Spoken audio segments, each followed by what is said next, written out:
Hello ഹൽക്കൻസ് family പുതിയൊരു വീഡിയോയിലേക്ക് എല്ലാവർക്കും സ്വാഗതം. ഇന്ന് എന്തിനാ നമ്മൾ വന്നിരിക്കുന്നത്?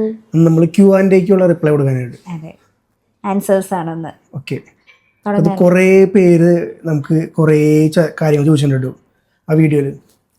ഓക്കെ, അപ്പം അതിനുള്ള ആൻസേഴ്സാണ് നമ്മളിന്ന് ചെയ്യാൻ പോകുന്നത്. അപ്പോൾ ഏറ്റവും കൂടുതൽ കോമൺ ആയിട്ട് വന്നൊരു ക്വസ്റ്റ്യൻ എന്ന് പറഞ്ഞിട്ടുണ്ടെങ്കിൽ നിങ്ങളുടെ ലവ് സ്റ്റോറി പറയാൻ വേണ്ടിയാണ്.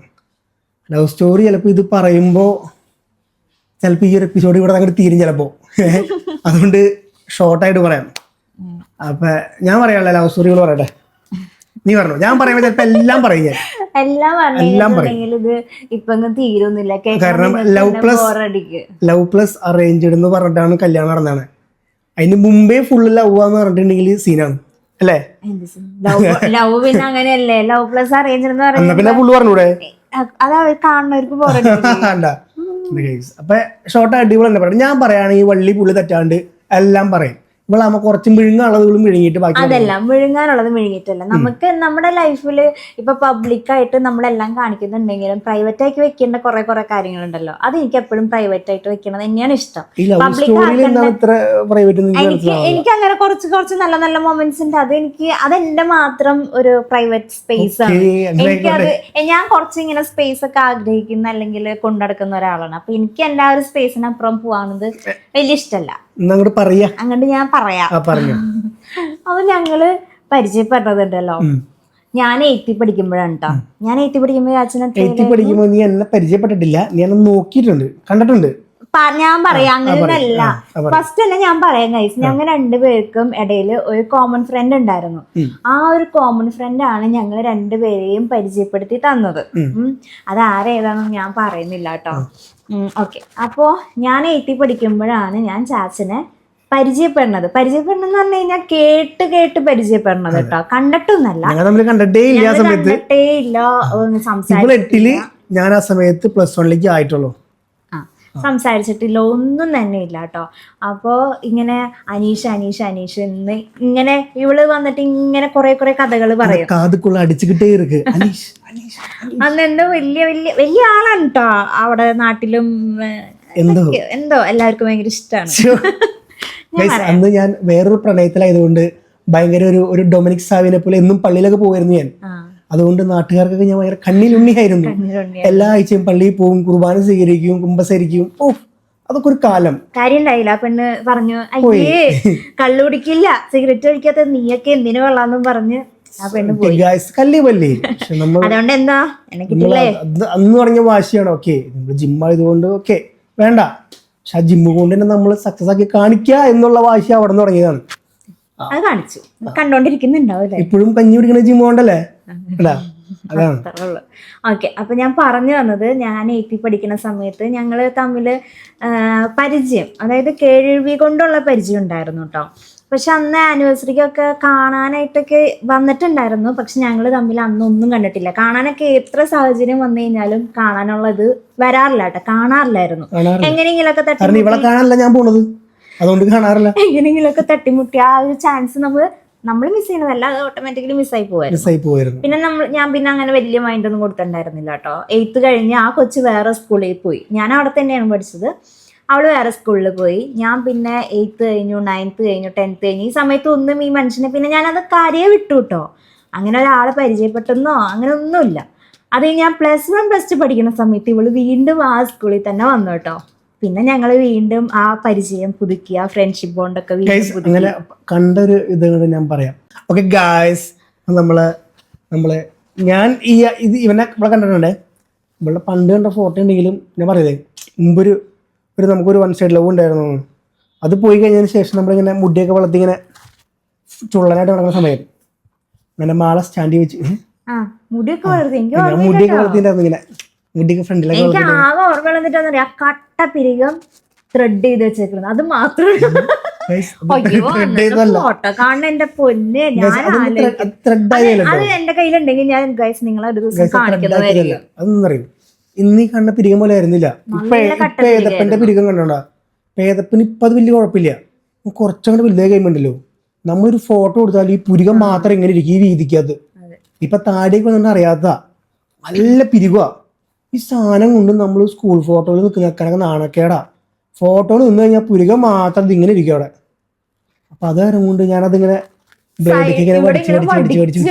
അതായത് നമ്മൾ പെണ്ണുങ്ങളെ ത്രെഡ് ഇല്ല അതേപോലെ നല്ല രസത്തിൽ പഠിച്ചിങ്ങനെ വെച്ചിട്ടുണ്ട് കേട്ടോ. പക്ഷെ നല്ല ബോറായിരുന്നു. അതെ. അപ്പൊ അതങ്ങനെ സമയത്ത് ഇവളുടെ ഫോട്ടോ ഞാൻ കണ്ടിട്ടുണ്ട്. എനിക്ക് ആ കൂട്ടുകാരി കാണിച്ചു തന്നിട്ടുണ്ട്. ഞാൻ ഒരു മാളെ സ്റ്റാൻഡ് വെച്ച് ഇവള് മറന്നുപോയെന്ന് എനിക്കറിയില്ല. ഞാൻ മാളെ സ്റ്റാൻഡ് വെച്ച് കണ്ടിട്ടുണ്ട്. ആ ഞാൻ കഥ പറഞ്ഞുതരാം. മാളെ സ്റ്റാൻഡ് വെച്ച് ചെയ്യുമ്പോൾ ഇങ്ങനെ കണ്ടു. അപ്പൊ ഞാൻ ഇവളുടെ മുമ്പിൽ കൂടെ ഇങ്ങനെ തെലങ്കും വിലങ്ങനെ പോവാണേ.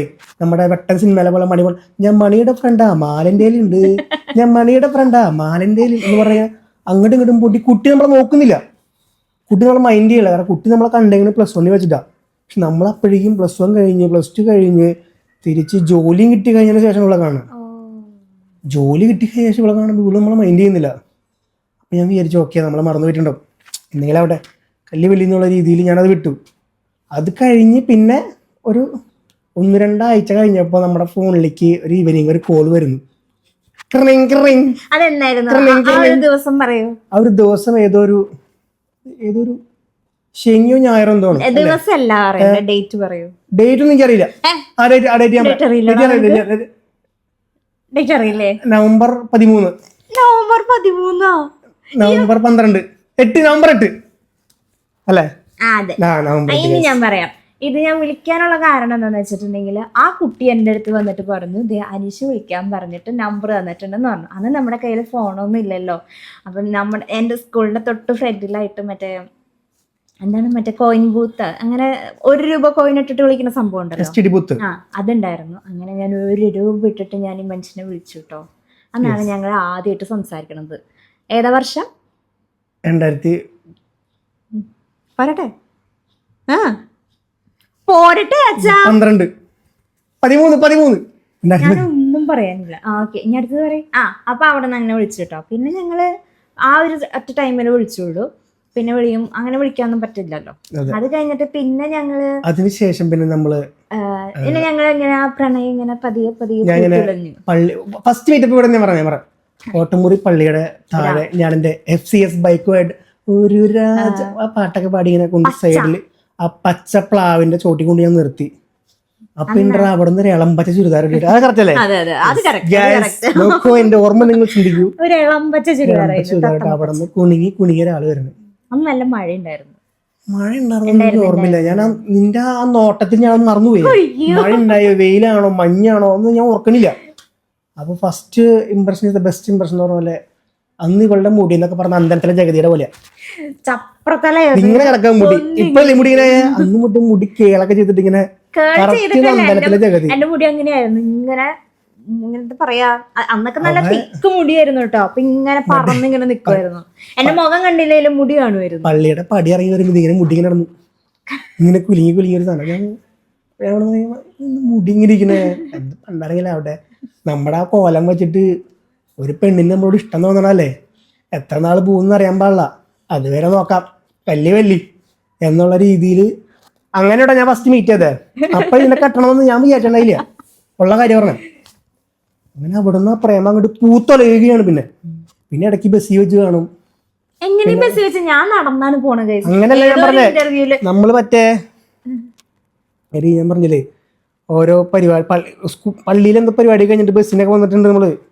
മരിയ ബസ്സിൽ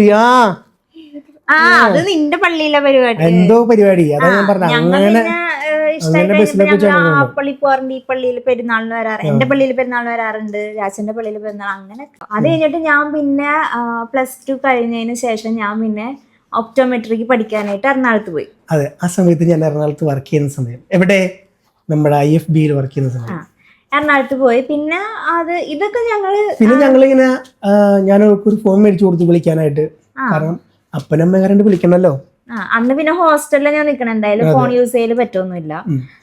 അപ്പൊ അങ്ങനെ തകൃതിയായിട്ട് ഇടയ്ക്ക് ഫോൺ വിളിക്കും, സംസാരിക്കും, മെസ്സേജ് മണിക്കൂറാണ് കേട്ടോ നമുക്ക് ഫോൺ കിട്ടുള്ളൂ. അന്ന് മറ്റേ വാട്സപ്പ് ഒക്കെ ഉണ്ടായിരുന്നു. അത് മറ്റേ ഫോൺ വാങ്ങിക്കുന്നത് ഐറിസ്. അതാണ് എന്റെ ഫസ്റ്റത്തെ മറ്റേ ആൻഡ്രോയിഡ് ടച്ച് ഫോൺ ഉണ്ടല്ലോ, അത് ഫസ്റ്റത്തെ ഐറിസ്. ഏതാണ് ഏതോ ഒരു സംഭവം. ഓക്കെ, എന്നിട്ട് ഞാൻ പറയാം. ഓക്കെ, അപ്പൊ അത് എനിക്ക് തോന്നുന്നു ഫസ്റ്റ് ഇയർ തന്നെയാന്ന് തോന്നുന്നുണ്ട്. ഫസ്റ്റ് ഇയർ ഒക്കെ ആയി കഴിഞ്ഞപ്പോഴത്തേക്കും എന്റെ വീട്ടിലൊക്കെ അറിഞ്ഞു. അപ്പൊ ചാച്ചനാണെന്നുണ്ടെങ്കിൽ ദുബായിക്ക് വരാനായിട്ടുള്ള ഇതും കിട്ടിയല്ലേ ആ ഇല്ല അവിടെയാണ് ഇതിന്റെ ടിസ്റ്റർ ഗൈസ്. വീട്ടിൽ അറിഞ്ഞു കഴിഞ്ഞപ്പോ ഞാനിത് വീട്ടിൽ ഫോൺ പൊക്കി. ആര്? നമ്മുടെ അമ്മ ഫോൺ പൊക്കിയിട്ട് അമ്മ എന്നെ വിളിക്കുന്നു. ഹലോ അമ്മ ഫുൾ ഇന്ന് കാണുന്ന പാവത്തനമ്മ കേട്ടോ. അന്ന് അമ്മ ടെറർ അമ്മനെ വിളിക്കുന്നു.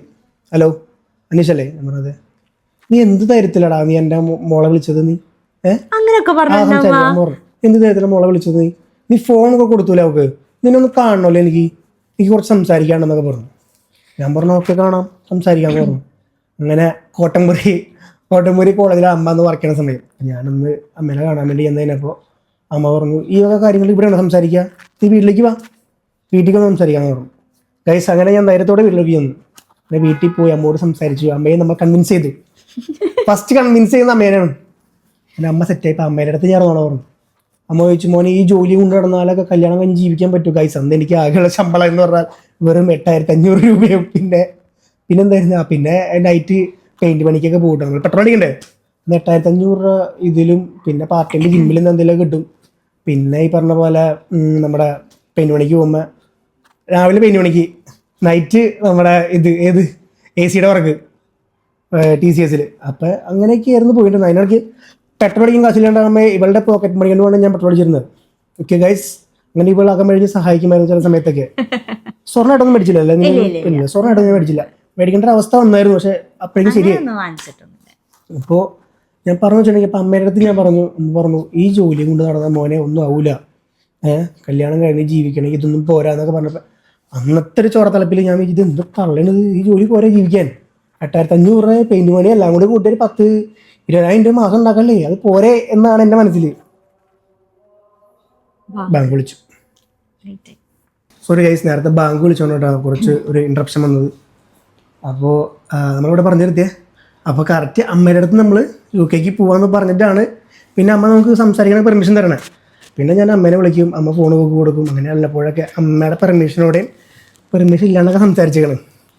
അപ്പം അമ്മോട് ആ സമയത്ത് ഞാൻ പറഞ്ഞൊരു തള്ളെന്ന് പറഞ്ഞിട്ടുണ്ടെങ്കിൽ ഞാൻ പറഞ്ഞു അടുത്ത വർഷം ഞാൻ UK പോകുമെന്ന് പറഞ്ഞു.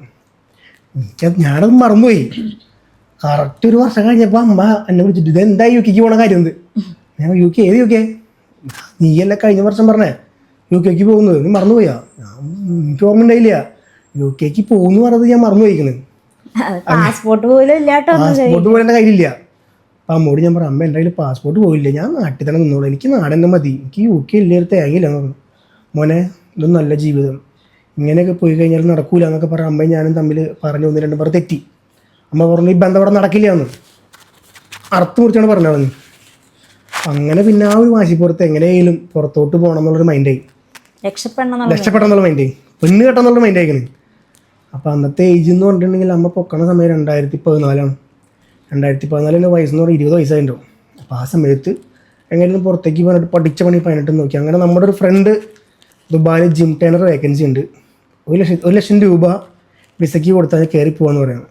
അപ്പം നമുക്ക് അതിനോട് പണ്ടേ ഒരു പാഷൻ ഉള്ളതുകൊണ്ടും ഒരു ക്രേസ് ഉള്ളതുകൊണ്ടും ഓക്കെ എന്തെങ്കിലും ആവട്ടെ എന്നുള്ള രീതിയിൽ 1 ലക്ഷം രൂപ കൊടുത്തു.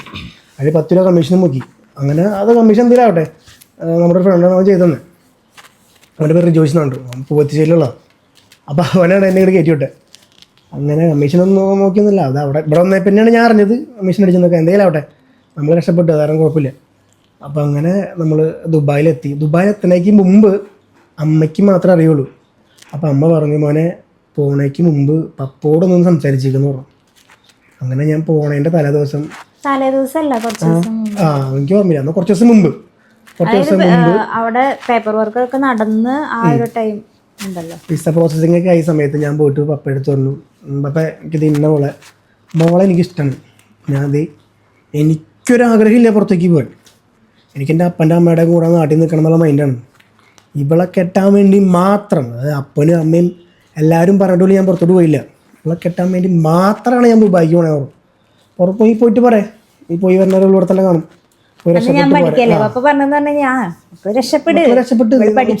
സമയമുണ്ടല്ലോ, ഇഷ്ടംപോലെ സമയമുണ്ട്, നീ പോയി ജോലിയൊക്കെ ചെത്തി വായോ എന്നൊക്കെ പറഞ്ഞിട്ട് പപ്പ എന്നെ ആശ്വസിപ്പിച്ചിട്ടേക്കാണ്ടൊക്കെ ഞാൻ അവിടെ നിന്ന് ഇറങ്ങി. അങ്ങനെ നമ്മൾ ദുബായിലെത്തി. നമ്മളന്ന് എത്ര വർഷം പ്രണയിച്ചു? 7 years അല്ലേ, 7 വർഷം നമ്മൾ പ്രണയിച്ചിട്ടു. പക്ഷെ അതിൻ്റെ ഇടയിൽ പിന്നെയും ബാങ്ക് വിളിക്കണം. ഗൈസ് അങ്ങനെ നമ്മൾ 2015 പ്രേമിച്ച പെണ്ണിനെ കെട്ടാൻ വേണ്ടി മാത്രം നമ്മൾ ദുബായിൽ കാലുകുത്തി. എന്ന് ഒക്ടോബർ 19 സെപ്റ്റംബർ സെപ്റ്റംബർ ഡേറ്റ് ഒക്കെ ഇവിടെ കറക്റ്റ് അറിയുള്ളൂ, ഞാൻ മറന്നു.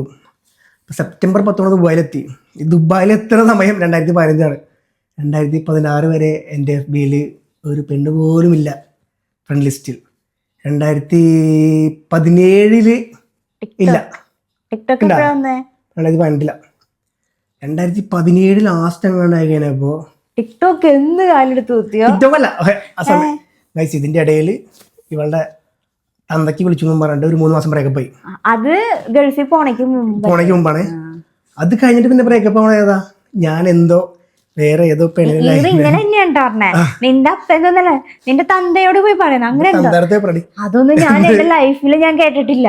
അത് പറഞ്ഞു കഴിഞ്ഞപ്പോ ഞാൻ പറഞ്ഞു ഇത് ഇവിടെ വേണ്ട, എന്റെ അപ്പനെ വിളിച്ച ഒരാളും വേണ്ട എന്ന് പറഞ്ഞിട്ട് ഞാൻ ബ്രേക്കപ്പ്. അങ്ങനെ ഒരു 3 മാസം ബ്രേക്കപ്പ് ആയി. അപ്പൊ അങ്ങനെയുള്ളൊരു മുതലാണത്. അപ്പൊ അതിന് ശേഷം പിന്നെ ദുബായ് വന്നിട്ട് ഒരു ഫസ്റ്റ് ബ്രേക്കപ്പ് ആയി 2017 സ്റ്റാർട്ടിങ് എല്ലാം കാണാൻ തോന്നുന്നു. എന്തായിരുന്നു റീസൺ? അത് ഏതോ എന്തായിരുന്നു അത് ചില കാര്യങ്ങൾ മതി. അപ്പൊ ആ ബ്രേക്കപ്പ് ആയതിനു ശേഷം ഞാൻ എന്ത് ചെയ്തു, എൻ്റെ FB ഞാൻ പറഞ്ഞ നേരത്തെ ഒരു പെണ്ണ് പോലും ഇല്ല എന്ന് പറഞ്ഞ സമയത്ത് എൻ്റെ FBയുടെ പാസ്വേഡ് വെള്ളയിലുണ്ട്. ചറ പെണ്ണ്. ഞാൻ ഫുള്ള് ഷേർട്ട്ലെസ് ഫോട്ടോസൊക്കെ ഞാൻ അപ്ലോഡ് ചെയ്യാൻ തുടങ്ങി. അന്ന് ടിക്ടോക്ക് ഒന്നുമില്ലല്ലോ, അന്ന് FB പോസ്റ്റാണ് ഫുള്ള്.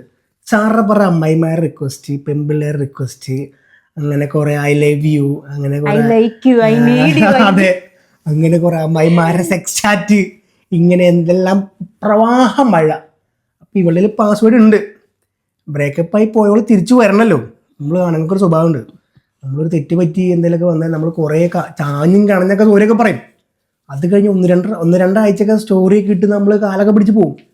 പിന്നെ വരാണ്ടായി കഴിഞ്ഞാൽ നമ്മൾ എന്ത് ചെയ്യും, അവിടെ പോയില്ലേ നമുക്ക് 100 വേറെ കിട്ടും എന്നുള്ള മൈൻഡിലേക്ക് അങ്ങോട്ട് പോയി. പിന്നെ ചറ ചാറ്റ്, ഇതൊക്കെ അപ്പുറത്തിരുന്ന് കാണുന്നുണ്ട് ആളിങ്ങനെ നെഞ്ചു പൊട്ടി തകരാണ് നമ്മുടെ ചാറ്റെല്ലാം കണ്ടിട്ട്. അങ്ങനെ ഏതോ ഒരു പെണ്ണായിട്ട് വഴിപഴച്ചൊരു ചാറ്റിലേക്ക് പോയി കഴിഞ്ഞപ്പോ ഇവള് വാട്സപ്പിൽ മെസ്സേജ് ചെയ്തു, നിനക്ക് എന്നോട് ദേഷ്യം ഉണ്ടെങ്കിൽ നീ എന്തിനാ കണ്ട പെണ്ണുങ്ങൾക്ക് മെസ്സേജ് ഇങ്ങനെ സ്വയം വില കളയുന്നത്? നീ ഇങ്ങനെയൊക്കെ പറയാമോ, മോശമല്ലേ? ഹൈ നീ ഒരു ആണല്ലേ എന്നൊക്കെ പറ, ഭയങ്കര സെന്റ്. ഞാൻ പറഞ്ഞു നീ ആരാടി, നീ ആരാ നീ എന്നൊക്കെ ചോദിച്ചു ആരുടെ ഡയലോഗ്. അപ്പോഴേക്കും പറഞ്ഞു ഞാൻ ആരാന്ന് നിങ്ങൾക്ക് അറിയണോ, മര്യാദയ്ക്ക് ഇവളുമാരൊക്കെ ബ്ലോക്ക് ചെയ്തോ, ഇല്ലെങ്കിൽ സ്വഭാവമാണെന്നൊക്കെ പറഞ്ഞിട്ട് ഇവളങ്ങോട്ട് അരച്ചു കയറിയാണ്ട് വന്നു. അത്ര നേരം കാല് പിടിച്ച് കയറി വരാം, അതായത് ഒട്ടകത്തിന് സ്ഥലം കൊടുത്ത അവസ്ഥ പോലെ കാല് പിടിച്ച് കയറി വരാൻ വന്നിട്ട് ഞാൻ പറയുന്നത് സൗകര്യമില്ലാന്ന്. പിന്നെ ഇവളുടെ സ്വഭാവം അറിയില്ലേ, ഇവള് പിന്നെ നേരെ FB കയറി തുരുതുര ബ്ലോക്ക്, ഏത് പെണ്ണെ കണ്ടാലും ബ്ലോക്ക്, മൊത്തം ബ്ലോക്ക് അടിക്കുക ഒക്കെ അതിനെ ഒഴിവാക്കി കിട്ടും. അങ്ങനെ പിന്നെയും കരഞ്ഞ് കാല് പിടിച്ച് വന്നേ. ഗായ്സ് അപ്പൊ എന്ത് നമ്മളവിടെ നമ്മുടെ റേഞ്ച് എന്താ, ഒന്ന് പോയാൽ 100 വേറെ വരും. ഇങ്ങോട്ട് വന്നാലേ ഞാൻ പോയതാ അത് ശരിയാണ്. ഇന്ന് വരെ കേട്ടോ, ഇന്ന് വരേക്കും ഇവിടെ നിന്ന് അങ്ങോട്ടേക്ക് പോയി ഒരു ആഴ്ച ഞാൻ പോയില്ല. ഇങ്ങോട്ട് വന്നാൽ ഞാൻ വിടില്ല, അത് പറഞ്ഞു. ഇങ്ങോട്ട് വന്നു കഴിഞ്ഞാൽ വിടയില്ല. അങ്ങനെ മെസ്സേജ് ഫുള്ള് സീന്. അങ്ങനെ അതിനുശേഷം പിന്നെ ബ്രേക്കപ്പ് ഒന്നും കാരണം ബ്രേക്കപ്പ് ചെയ്യാൻ പിന്നെ പേടിയാ. ബ്രേക്കപ്പ് ചെയ്താൽ പിന്നെ അടുത്ത വല്ല പടങ്ങളായിട്ട് ചാറ്റാവും. അതിലും ബ്രേക്കപ്പ് ചെയ്യാണെന്നുള്ള രീതിയിൽ 2017 കഴിഞ്ഞു. 18 പിന്നെ ടിക്ടോക്ക് ഒക്കെ വന്നേ. പിന്നെ ടിക്ടോക്ക് വന്നിട്ട് സ്മാഷൊക്കെ പിന്നെ വേറെ ലെവലായിട്ട് ഇത് പോയിക്കൊണ്ടിരിക്കുക. പിന്നെ നമ്മളെ വിളിക്കാൻ നേരില്ല, മെസ്സേജ് അയക്കാൻ നേരില്ല. ഒരു ഓഫ് ഡേ കിട്ടിക്കഴിഞ്ഞാൽ സാധാരണ ആ സമയത്തൊന്നും ഓഫ് അങ്ങനെ സാധാരണ വെള്ളിയാഴ്ച മാസത്തിൽ ഒരു വെള്ളിയാഴ്ച ഓഫ് ഉള്ളൂ. ഓഫ് ഡേ കിട്ടിക്കഴിയുമ്പോ ഇവരെല്ലാ ഫ്രണ്ട്സ് എല്ലാരും കൂടിയിട്ട് വീഡിയോ എടുക്കല്, ടിക്ടോക്ക് എടുക്കാല്, നമ്മളൊന്ന് വിളിച്ച പിന്നെ അതിനായിരുന്നു ദേഷ്യം. എന്നെങ്കിലും ഈ സാധനം ഒന്ന് നിർത്തി പോണേന്നാണ് ഞാൻ അന്നൊക്കെ പ്രാർത്ഥിച്ചുകൊണ്ടിരുന്നത് കേട്ടോ, സത്യമായിട്ട്. അങ്ങനെ 2018 2019 കൊറോണ ഒന്ന് 20 2019 ഏതൊരു കൊല്ലം കൊറോണ വന്നു. കൊറോണ വന്നിട്ട് പിന്നെ നമ്മളൊരു ആ സമയത്ത് നമ്മൾ ബ്രേക്കപ്പാ. ആ സമയത്ത് ബ്രേക്കപ്പ്. പക്ഷെ അതിന്റെ റീസൺ എന്താന്ന് എനിക്ക് അങ്ങനെ കറക്റ്റ് ഓർമ്മ. അതിന്റെ റീസൺ ഞാൻ പറഞ്ഞുതരാം. അതിന്റെ റീസൺ ഞാൻ പറഞ്ഞുതരാം. എന്തോ പറഞ്ഞു ബാങ്ക് ബാലൻസ് ഞാൻ പറഞ്ഞു. അതൊരു ഗംഭീര ബ്രേക്കപ്പ്. 6 മാസം പോയല്ലേ, നല്ല ബ്രേക്കപ്പ്. അതൊരു 6 മാസം ബ്രേക്കപ്പ് ആയി. എന്താ സംഭവം എന്ന് വെച്ചിട്ടുണ്ടെങ്കിൽ പിന്നെ വന്ന ബ്രേക്കപ്പ് ഇതാണ് കേട്ടോ. അതായത് ആദ്യത്തെ ഒരു 3 മാസം, പിന്നെ ഒരു 3 മാസം, പിന്നെ ഒരു 6 മാസം. ഈ 6 മാസത്തെ ബ്രേക്കപ്പ് പറയാനുള്ള കാരണം വെച്ചിട്ടുണ്ടെങ്കിൽ ഞാൻ ദുബായിക്ക് വന്നിട്ട് ഓൾമോസ്റ്റ് ഒരു 4 വർഷത്തോളമായി. ഈ 4 വർഷമായി കഴിഞ്ഞപ്പോഴേക്കും പപ്പ അമ്മ മെസ്സേജ് ഇട്ട് പറഞ്ഞു, മോനെ ഇവിടെ പള്ളി വക സ്ഥലം കൊടുക്കാണ്ട് അതെന്തോ മേടിക്കണം, 10 ലക്ഷം രൂപ എന്തോ ഉള്ളൂ എന്ന് പറഞ്ഞു. ഗൈസ് അപ്പം അമ്മയോട് ഉണ്ട് അടുത്ത്, അമ്മ വന്നിട്ടുണ്ട്. അപ്പം ഞാൻ പറഞ്ഞു എനിക്ക് പറ്റില്ല, പെണ്ണ് വീടൊന്നും സ്ഥലം മേടിക്കാൻ ലൂവൈസിന് വേണം കിട്ടില്ല, ഞാൻ ആരാ വെച്ചേക്കണ് എന്നൊക്കെ പറഞ്ഞ് ഞാൻ ഒഴിവാക്കി ഇട്ടു. അപ്പോഴേക്കും അമ്മയ്ക്ക് മനസ്സിലായത് കൊണ്ട് എൻ്റെ കയ്യിലൊന്നുമില്ല അത്. അപ്പം അത് കഴിഞ്ഞിട്ട് പിന്നെ ഇവള് പ്രഷർ ചെയ്യാൻ തുടങ്ങി. അതേ രാജാ കല്യാണം നടക്കണമെങ്കിൽ അക്കൗണ്ടിൽ ഒരു മിനിമം ഒരു 10 ലക്ഷം അല്ലേ, ഒരു 10 ലക്ഷം രൂപയെങ്കിലും ബാങ്ക് ബാലൻസ് വേണം, ഒരു 5 സെന്റ് സ്ഥലമെങ്കിലും വേണം എന്ന് പറഞ്ഞു. എനിക്കങ്ങോട്ട് പൊള്ളിഞ്ഞങ്ങോട്ട് കേറി. പ്രേമിച്ച സമയത്ത് സ്ഥലോ ബാങ്ക് ബാലൻസോ വീട് പോലും ചോദിക്കാതെ അവളാ കല്യാണത്തിന് വീട് വേണം, സ്ഥലം വേണം. അന്നൊന്നും എനിക്ക് ചിന്തിക്കാനുള്ള ബോധമുണ്ടായില്ല. പക്ഷെ ഇപ്പൊ നല്ലോണം റിഗ്രറ്റ് ചെയ്യുന്നുണ്ട് കേട്ടോ. ഇപ്പൊ അന്ന് ഞാൻ പറഞ്ഞ പല കാര്യങ്ങളും അന്ന് അത് കേട്ടാ മതി ഇല്ലേ നല്ലോണം തിന്നും കുടിച്ചും കളഞ്ഞ കാശുണ്ടായിരുന്നെങ്കിൽ ഇന്നൊരു വീട് വെക്കായിരുന്നു, പല കാര്യങ്ങളും ചെയ്യായിരുന്നു. അന്ന് എന്നെ പറയാത്തതായിട്ട് ഒന്നും ഉണ്ടായിരുന്നില്ല. ഞാൻ പറയാൻ കാരണം എന്താണെന്നറിയോ, അത്രയും ചാച്ചൻ അത്രയും എന്താ പറയാ ഫിനാൻഷ്യലി ഭയങ്കര ഡൗൺ ആയിരിക്കണായിരുന്നു. അപ്പൊ നമുക്കൊരു ഫാമിലി ആയി കഴിയുമ്പോ എന്തായാലും ഈ ഒരു ഇതില് പറ്റില്ല. പറ്റണവരുണ്ട് കേട്ടോ, അതല്ല അങ്ങനെയല്ല ഞാൻ പറഞ്ഞത്. കുറച്ച് സേവിങ്സ് വേണല്ലോ, എന്നും ഈ പ്രവാസിയായിട്ട് നിക്കാൻ പറ്റൂലല്ലോ. ഞാൻ പ്രവാസിയായി വന്ന സമയത്ത് ഞാൻ വിചാരിച്ചത് പത്തേമാരിലെ മമ്മൂട്ടിനെ പോലെ ജീവിക്കാനൊന്നും എനിക്ക് പറ്റില്ല. എൻ്റെ അടിച്ചുപൊളി, എനിക്കുള്ള ഡ്രസ്സ്, ഷൂസ്, അതേപോലെ വാച്ച്, എനിക്ക് ഇഷ്ടപ്പെട്ട എന്താണ് ഫോൺ, ഇതെല്ലാം മേടിച്ചിട്ട് ബാക്കി ഉണ്ടെങ്കിലേ ഞാൻ എന്തെങ്കിലും വീട്ടിലേക്ക്. പക്ഷെ വീട്ടിലേക്ക് അയക്കാന്ന് പറഞ്ഞു കഴിഞ്ഞാല് 1500 സാലറി ഉണ്ട്, 1500 വീട്ടിലേക്ക് അയക്കും, ബാക്കി 300 ഉള്ളു. പിന്നെ അല്ലറ ചില്ലറ അവിടെ നിന്ന് ഇവിടെ എന്തെങ്കിലുമൊക്കെ കിട്ടുമ്പോൾ നമുക്ക് ട്രഡീഷണൽ ഡൈനിങ് ആയിട്ട് കിട്ടുന്ന പൈസക്കാണ് നമ്മൾ നമ്മുടെ ഷൂസ്, അടിച്ചുപൊളി, പബ്ബ്, പാർട്ടി എന്ന് പറഞ്ഞ് നടക്കാറ്. അല്ലാണ്ട് ഒരു പൈസ ഞാൻ അടുത്തില്ല. അപ്പൊ വീട് നോക്കാണ്ട് കിട്ടുന്നില്ല, വീട്ടിലേക്ക് അയച്ചു കൊടുത്തിട്ടുണ്ട്. അതൊക്കെ പിന്നത്തെ കാര്യമല്ല, അത് പിന്നെ പറയാം. അപ്പൊ അങ്ങനെ നമ്മൾ പോയിക്കൊണ്ടിരുന്ന സമയത്താണ് ഇവള് ഈ സംഭവം ചോദിക്കണേ. എനിക്കത് ഇടഞ്ഞില്ലേ, ഞാൻ ആ സമയത്ത് ഇവളുടെ അപ്പനെ അമ്മയ്ക്ക് എന്തൊക്കെയാ വിളിച്ചിരുന്നില്ലേ, നല്ല തെരകളുണ്ടെങ്കിൽ നല്ല അടിപൊളി തെരയൊക്കെ പറയും. പുള്ളിക്കാരിയ സമയത്ത് മറ്റേ കോയമ്പത്തൂര് നിങ്ങൾക്ക് അറിയാലോ, എനിക്ക് ദേഷ്യം വന്നപ്പോൾ ചിലപ്പോൾ ഞാൻ തെരയൊക്കെ പറയും. ഞാൻ മനുഷ്യനാണ്, ഞാൻ മഹാത്മാഗാന്ധിയുടെ മണമൊന്നുമല്ല. അപ്പൊ അങ്ങനെ അങ്ങനെ ഫുള്ള് തെരുവറച്ചിലൊക്കെ ആയിട്ട് ഇവളൊന്ന് കോയമ്പത്തൂരല്ലേ, കോയമ്പത്തൂര് ആദ്യമായിട്ട് ഇത്രയും തെരയൊക്കെ കേക്കണേ. പുള്ളിക്കാരി അവിടെ കിടന്ന് കരച്ചിലും ബീച്ചിലൊക്കെ ആയിട്ട് ലാസ്റ്റ് പപ്പ വന്നല്ലേ. ഇല്ലേ നിന്റെ മറ്റേ ജസ്റ്റിന് പറഞ്ഞാലുള്ളത്, അന്ന് പപ്പ വന്നിട്ടുണ്ടായിരുന്നു കൂടെ, ചാച്ചാൻ തെറി പറഞ്ഞിട്ട് അതാകെ ഇതായി മറ്റേതായി മറിച്ചെന്നൊക്കെ പറഞ്ഞിട്ട്. അപ്പൊ നോണ അതാ ബാക്കി പറയും, നിനക്ക് എന്തോ വയ്യാന്നോണ്ട് അതിനല്ല. അയ്യോ അത് വിറ്റ് അതതിനല്ല. അത് ഞങ്ങളെ ഹോസ്റ്റലിലുള്ള ഒരു ചേച്ചിക്ക് വയ്യാണ്ട് അവിടെ കിടക്കണുണ്ടായിപ്പോ അത് കണ്ടിട്ട് എനിക്ക് പേടിയായി, ഞാൻ വയ്യാണ്ടായതാ. എന്നോട് അത് ജസ്റ്റ് പറഞ്ഞല്ലോ, ചേട്ടാ ഒന്ന് ഇത്രയും തെറിയൊക്കെ വിളിച്ചിട്ട് അവക്ക് വയ്യാണ്ടായി പപ്പയൊക്കെ വന്നു. അപ്പൊ ഞാൻ അത് കൊച്ചിയിലുള്ള സമയത്താ എനിക്ക് വയ്യാണ്ടായേ.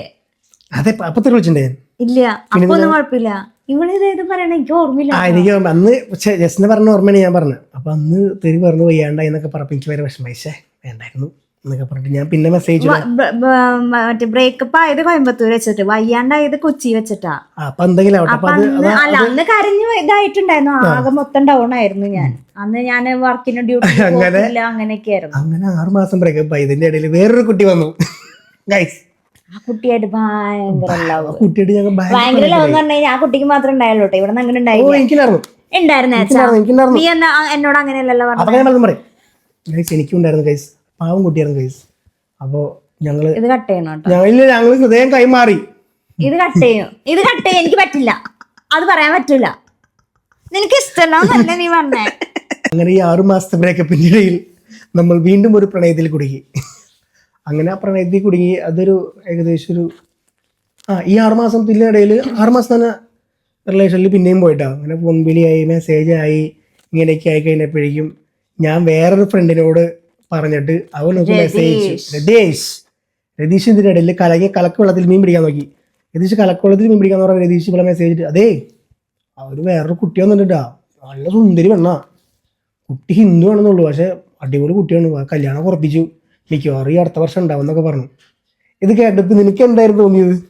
പിന്നെ എനിക്ക് അവിടെ നിന്ന് അങ്ങോട്ട് പ്രളയില്ലേ. ഞാൻ എന്നിട്ട് രതീഷിന് മെസ്സേജ് ഫോട്ടോ അയച്ചില്ലേ? രതീഷ് ഫോട്ടോ ആണ് എന്തൊക്കെയോ രതീഷ് അന്ന് അയച്ചു തന്നിട്ടുണ്ടായിരുന്നു. ഫോട്ടോ, പിന്നെ ചാച്ചന്റെ കുറെ വോയിസ്, ചാച്ചൻ പറഞ്ഞ കുറെ കാര്യങ്ങൾ, ഇതൊക്കെ കൂടി എനിക്ക് അന്ന് കോണ്ടാക്ട് ചെയ്യാൻ രതീഷ് മാത്രമേ ഉണ്ടായിരുന്നുള്ളൂ കേട്ടോ. അപ്പൊ ഞാൻ അവന്റെ അടുത്ത് ഞാൻ ഇതൊക്കെ ചോദിക്കാറുള്ളത്. അപ്പൊ അന്ന് അവൻ ഇങ്ങനെ കുറെ കാര്യങ്ങൾ പറഞ്ഞു. അപ്പൊ എനിക്ക് പറഞ്ഞ കാര്യം ഇതൊക്കെ കാരണം കൊണ്ടാണ് ഞാൻ അവനായിട്ട് വഴക്കിട്ടത്, അല്ലാണ്ട് വേറൊരു റീസൺ ഒന്നും ഇല്ല. ഇതൊരു തെറ്റാണോ എന്നൊക്കെ ഞാൻ അവനോട് ചോദിക്കായിരുന്നു. അത് കഴിഞ്ഞിട്ട് പിന്നെ എങ്ങനെയാ അത് കഴിഞ്ഞിട്ട് പിന്നെ ഞാൻ ആ കുട്ടിയോട് ഇങ്ങനെ സംസാരിച്ചു. അപ്പൊ ആ കുട്ടി പറഞ്ഞു വെച്ചിട്ടുണ്ടെങ്കിൽ കുട്ടിക്കൊരു ആ സമയത്ത് 21 വയസ്സെന്തോ ഉള്ളൂ, എനിക്കൊരു 27 വയസ്സായിട്ടുണ്ടാവും. അവൾക്കൊരു 25 ആവേണ്ട കെട്ടാൻ പറ്റില്ല. 25 എന്ന് പറയുമ്പോൾ എനിക്ക് ആ സമയത്ത് 32 ആവും. അപ്പം ഇപ്പം കെട്ടാൻ പറ്റുള്ളൂ. ഞാൻ പറഞ്ഞു അത് ശരിയാവില്ല, അങ്ങനെ പറ്റില്ല എന്നൊക്കെ പറഞ്ഞ് സംസാരിച്ച് ഇങ്ങനെ അങ്ങോട്ടും ഇല്ല ഇങ്ങോട്ടും നിൽക്കുന്ന സമയത്ത് ഇവള് പിന്നെയും ലൈഫിലേക്ക് കടന്നു വരുന്നു. അതെ, എല്ലാം ഞാൻ അറിഞ്ഞു, ഞാൻ എൻ്റെ പപ്പോട് സംസാരിക്കട്ടെ. ഞാൻ പറഞ്ഞു നീ ഇതുവരെ സംസാരിച്ചില്ലേ? ഇല്ല. അല്ല ഞാൻ സംസാരിക്കട്ടെ നമ്മുടെ കാര്യം, അങ്ങനെ എന്തോ പറഞ്ഞ് മെസ്സേജ് അയച്ചു. ഞാൻ പറഞ്ഞു വേണമെങ്കിൽ സംസാരിച്ചു, എനിക്ക് നിർബന്ധമൊന്നുമില്ല, എനിക്ക് വേണമെങ്കിൽ സംസാരിച്ചാൽ മതി എന്നൊക്കെ പറഞ്ഞു. പിന്നെ എന്തായിരുന്നു? അതെ, ഞാൻ സംസാരിച്ചു. അപ്പൊ ചാച്ചൻ ഓൾറെഡി ആ മറ്റേ കൊച്ചിന്റെ അടുത്ത് പറഞ്ഞിട്ടുണ്ടായിരുന്നു ഞാൻ വരികയാണെന്നുണ്ട്. കാരണം മുമ്പ് ഞാൻ പോയിട്ടുണ്ട് വന്നിട്ടുണ്ട്. അപ്പോഴൊക്കെ പലിഞ്ഞേരി വന്നിട്ടുണ്ട്. അങ്ങനെ ആ കൊച്ചു വന്നപ്പോഴേ ഞാൻ പറഞ്ഞിട്ടോ, ഞാൻ വന്നു കഴിഞ്ഞപ്പോൾ ഞാൻ പറഞ്ഞത് കീനപ്പോൾ റിലേഷൻ ഉണ്ടായിട്ടുണ്ട്, അവള് വന്നാൽ ചിലപ്പോൾ ഞാൻ പോവും, അപ്പൊ പിന്നെ കിടന്ന് കരയാനും പിടിയാനും ഞാൻ തേച്ചൊന്നും പറയാൻ നിൽക്കരുത് എന്ന് നേരത്തെ പറഞ്ഞേക്കണേ. വേറെ വലിയ കുഴപ്പമുണ്ടായില്ല. അപ്പൊ അത് കഴിഞ്ഞിട്ട് പിന്നെന്തായിരുന്നു? അത് കഴിഞ്ഞിട്ട് പിന്നെ വീട്ടിൽ ഞാൻ പറഞ്ഞു എനിക്ക് ഇങ്ങനെയാണൊക്കെയാണ് സംഭവങ്ങൾ എന്നൊക്കെ പറഞ്ഞു. അപ്പോൾ പറഞ്ഞു ഓക്കെ കുഴപ്പമില്ല, കാരണം പപ്പയ്ക്കും അമ്മയ്ക്കും അറിയാം ഞങ്ങൾ ഇടയ്ക്ക് വഴക്കണം. അതിപ്പോഴായാലോ കേട്ടോ, ഞങ്ങൾ ഇടയ്ക്ക് വഴക്കിടുന്നത് അറിയാം, വീണ്ടും സ്നേഹമാണെന്നത് അറിയാം. അന്നും അതൊക്കെ തന്നെ, വഴക്കിട സ്നേഹം. അപ്പോൾ പപ്പ പറഞ്ഞു നിങ്ങൾ തീരുമാനിക്കുക, ലൈഫാണ്, അങ്ങനെയാണ് ഇങ്ങനെയാണെന്ന് പറഞ്ഞ് കുറച്ചൊക്കെ ഉപദേശമൊക്കെ തന്നു. പിന്നെ അച്ഛൻ പിന്നെ എല്ലാം വളരെ പെട്ടെന്നായിരുന്നു. ഇവള് വന്നു കഴിഞ്ഞപ്പോൾ പിന്നെ ആ കുട്ടി എന്നോട് ചോദ്യം ചോദിച്ചു. അവളോട് ചോദിച്ചു ഇപ്പം എന്നെയാണോ ഇഷ്ടം അവളെയാണോ ഇഷ്ടം എന്ന് ചോദിച്ചു. ഞാൻ പറഞ്ഞു ഇവളെയായിരുന്നു. പിന്നെ അവളുടെ പൊടി പോലും കണ്ടിട്ടില്ല. കല്യാണത്തിനുണ്ടായിരുന്നു. പിന്നെ അത് കഴിഞ്ഞിട്ട് കല്യാണത്തിന് അവളുടെ പുതിയ കാമുകനായിട്ട് വന്നിട്ടുണ്ടായിരുന്നു, ഫ്രണ്ട്സൊക്കെ വന്നിട്ടുണ്ടായിരുന്നു. അങ്ങനെ പുള്ളിക്കാരി ഞാൻ ഇവളെയെന്ന് പറഞ്ഞപ്പോൾ തന്നെ ഒരു പോക്ക് പോയി. പിന്നെ മെസ്സേജ് ഉണ്ടായില്ല, ഒന്നും ഉണ്ടായില്ല. അത് കഴിഞ്ഞപ്പോൾ ഞങ്ങൾ കല്യാണത്തിനാണ് വന്നത്. കല്യാണത്തിന് വന്ന് ക്ഷയിക്കേണ്ടതൊക്കെ ഒന്ന് ഫോട്ടോയൊക്കെ എടുത്തിട്ടൊക്കെ പോയി. പിന്നെന്തായിരുന്നു? പിന്നെ ഒന്നും ഉണ്ടായില്ല. അങ്ങനെ ഞങ്ങളുടെ കല്യാണം കഴിഞ്ഞു.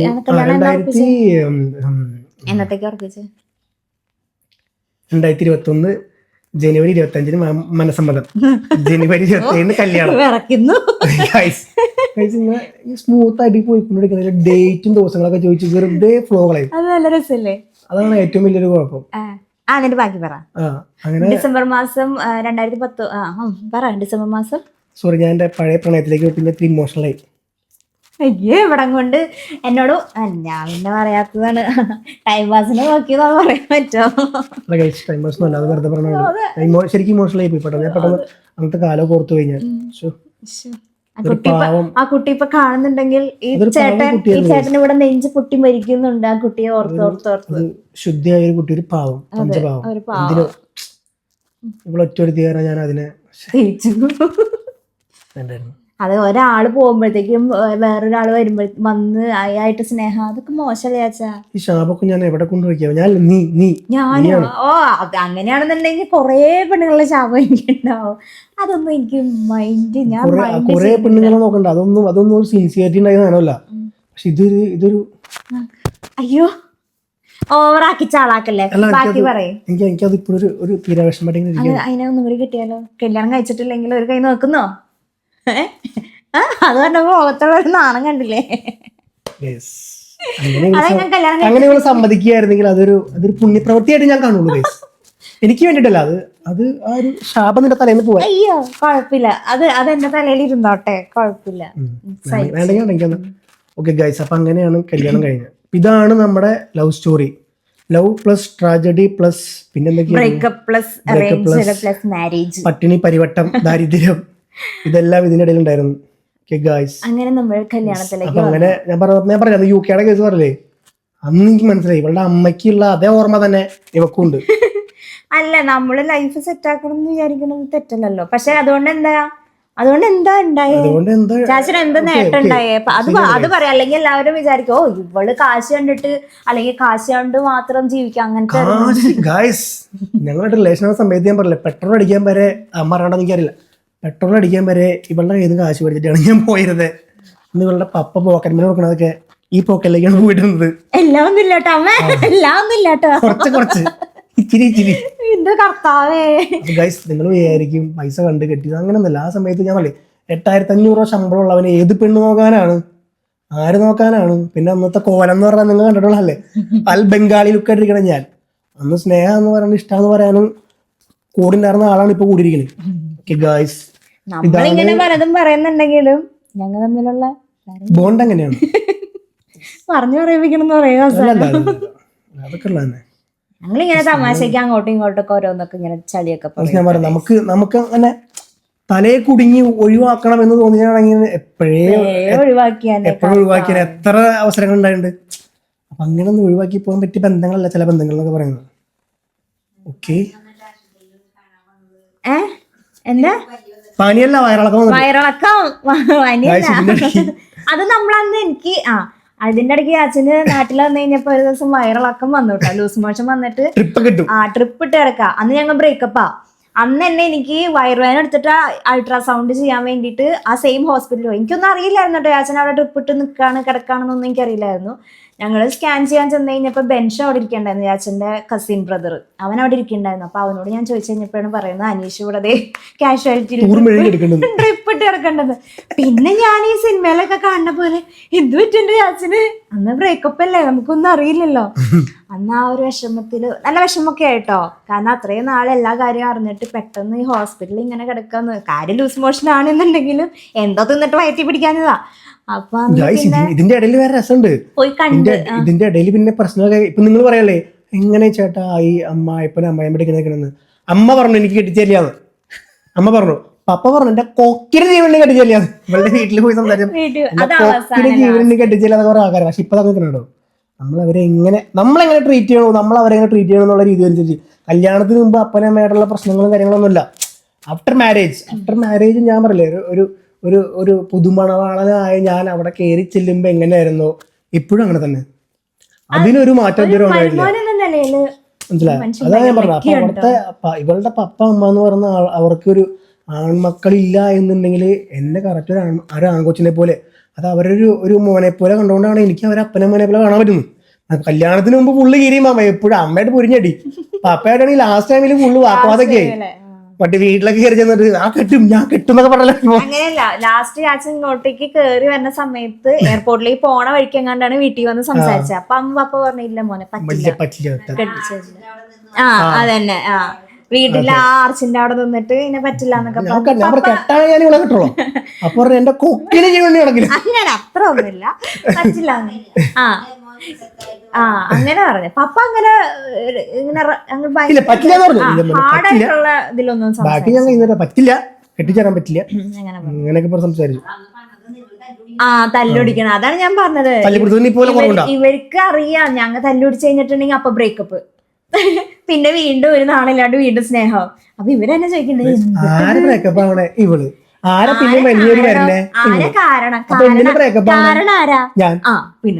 കാരണമായിരുന്നല്ല ആരെ ബ്രേക്കപ്പ് ആവണേ, എന്തിനാ എനിക്ക് ഇഷ്ടമില്ലാത്ത കാര്യങ്ങളൊക്കെ ചെയ്യണത്. അതാണ് അമ്മ പറഞ്ഞു. ഓ കറക്റ്റ് കേട്ടോ, എന്റെ പൊന്നെ അമ്മോടി പറഞ്ഞ അച്ഛനും ഉറക്കം പറഞ്ഞേ. അതാണ് അമ്മ പറഞ്ഞത്. ദുബായ് റേഷന്റെ ഒരു പവറേ. നമ്മള് ദുബായിൽ വരണവരെ നമ്മള് ചിലര് കമന്റ് ഇടും, ഓ ഈ നല്ല മാണിക്കാത്ത ഗ്ലാമറുള്ള ചേട്ടനെ എങ്ങനെ കിട്ടി ഈ പെണ്ണിനെ എന്ന് ചോദിക്കുമ്പോ അവരോട് പറയാനുള്ള കാര്യം എന്താണെന്ന് അറിയാം. ഞങ്ങള് പ്രേമിക്കണ സമയത്ത് ഇവള് നമ്മുടെ പ്രേമത്തിലെ മേരിയെ പോലെയായിരുന്നു. ഞാനാണെങ്കിൽ നമ്മുടെ അമറക് ബ്രന്ദോളി ഒരു ബംഗാളിയില്ലേ, അതുപോലെ കറക്റ്റ് അതുപോലെ നടന്ന്. ആ സമയത്തൊക്കെ ഞാൻ ഇവളോട് ചോദിച്ചിട്ടുണ്ട് നീ എന്ത് കണ്ടിട്ടാണ് എന്നെ പ്രേമിച്ചെന്നൊക്കെ. പക്ഷെ നമ്മൾ ദുബായ് റേഷന്റെ ഒരു പവർ വേറെ തന്നെ. ഒരു അന്യായമായിട്ട് തന്നെ guys. എന്ത് കണ്ടിട്ട് പ്രേമിച്ചെന്ന് വെച്ച് കഴിഞ്ഞാൽ എനിക്ക് ഇപ്പോഴും ഉത്തരമില്ല കേട്ടോ. പക്ഷെ നല്ല സ്വഭാവമാണെന്ന് എനിക്കറിയായിരുന്നു. Guys, ആ സമയത്ത് നമുക്ക് അത്യാവശ്യം കുറച്ച് ബോഡി ഒക്കെ ഉള്ളതുകൊണ്ട് ഇവള് മറ്റേ സരസ് ചന്ദ്രന്റെ ഫാൻ സരസ്വതി ചന്ദ്ര കുറെ പേര് ചോദിച്ചു ഇതിൽ കുറെ പേര് ചോദിച്ചു മറ്റേ 6 പാക്ക് കണ്ട് ഇന്ന പേര് ഒരു പെണ്ണും ആണിന്റെ പുറകെ പോയില്ല എന്നൊക്കെ പറഞ്ഞ പോലെ. നീ എങ്ങനെ വന്നേ? എനിക്ക് അങ്ങനെ കേട്ടോ, ഞാൻ ബോഡി കണ്ടിട്ടുണ്ട് സത്യമായിട്ട്. എനിക്ക് അന്ന് ആ സരസ്വതി ചന്ദ്രന്റെ ആ സീരിയൽ ഉണ്ടല്ലോ, അതിന്റെ ഭയങ്കര ആ ഒരു സെക്കൻഡ് ഇപ്പോഴും ഞാൻ ആ ബൈസെപ്സിന്റെ ഫാനാണ്. ഞാൻ ചാച്ചനോട് പറഞ്ഞു, ചാച്ച കൊടവയറായാലും കുഴപ്പമില്ല, ബോഡി പോയാലും കുഴപ്പമില്ല, ഈ ഒരു ബൈസെപ്സ് ഉണ്ടല്ലോ ഇതിലിങ്ങനെ തല വെച്ച് ഇങ്ങനെ കിടക്കും, വേറെ ഒന്നും പോയാലും കുഴപ്പമില്ല, ഇത് വേണം, ഇതിന് മാത്രം വർക്ക്ഔട്ട് ചെയ്തോളാം ഞാൻ പറയാറുണ്ട്. അതാണ് സംഭവം. അപ്പൊ ഇതാണ് നമ്മുടെ ലവ് സ്റ്റോറി. അപ്പൊ നിങ്ങൾ ചോദിച്ച ക്യൂആനയുടെ ഫസ്റ്റ് ക്വസ്റ്റ്യൻ ആൻസർ തീരുല്ലട്ടോ, അതുകൊണ്ടാണ് ലവ് സ്റ്റോറി പറയാണ്ടിരുന്നത്. ഇനിയിപ്പോ കുറെ ക്വസ്റ്റ്യൻസ് വേറെ ഉണ്ട്, വിശദീകരിച്ച് പറഞ്ഞു ചിലപ്പോ അമ്മയ്ക്ക് അറിയാത്ത പല കാര്യങ്ങളും കൂടെ പറയും. അങ്ങനെയൊന്നുമില്ല, അതാണ് പ്രശ്നം, അതുകൊണ്ടാണ് ബാക്കി കാര്യങ്ങൾ പറയാത്തത്. അങ്ങനെയൊന്നല്ല, എനിക്ക് എന്റെ കുറച്ച് സ്പേസ്, ഞാൻ ചാച്ചന്റെ അടുത്ത് പറയാറുണ്ട്, ഞാൻ ചാച്ച എനിക്ക് ഞങ്ങൾ രണ്ടുപേരും തമ്മിൽ കുറച്ച് സ്പേസ് വേണം. അതായത് ഞാൻ കുറച്ച് പ്രൈവറ്റ് ആയിട്ടുള്ള ആ ഒരു ലൈഫ് ആഗ്രഹിക്കുന്ന ഒരാളാണ്. നമ്മൾ പബ്ലിക്കിൽ ഇങ്ങനെ വീഡിയോസ് ഇടുന്നുണ്ടെന്ന് വിചാരിച്ചിട്ട് നമ്മുടെ പ്രൈവറ്റ് ലൈഫ് എപ്പോഴും നമുക്ക് പ്രൈവറ്റ് ആയിരിക്കണമല്ലോ, അത്രേ ഉള്ളൂ. അതുകൊണ്ടാണ് കുറച്ച് നല്ല നല്ല മൊമെന്റ്സ് ഒക്കെ ഞാൻ എണീക്കുന്നുണ്ട്. അപ്പൊ ഇന്നത്തെ ക്യൂആൻഎയുടെ ഫസ്റ്റ് പാർട്ട് അവസാനിപ്പിക്കുകയാണ്. വീഡിയോ കണ്ടിരുന്ന എല്ലാവർക്കും താങ്ക്സ് ഫോർ വാച്ചിങ്. അടുത്ത സെക്കൻഡ് പാർട്ട് വരുമ്പോഴേക്കും ബൈ ബൈ.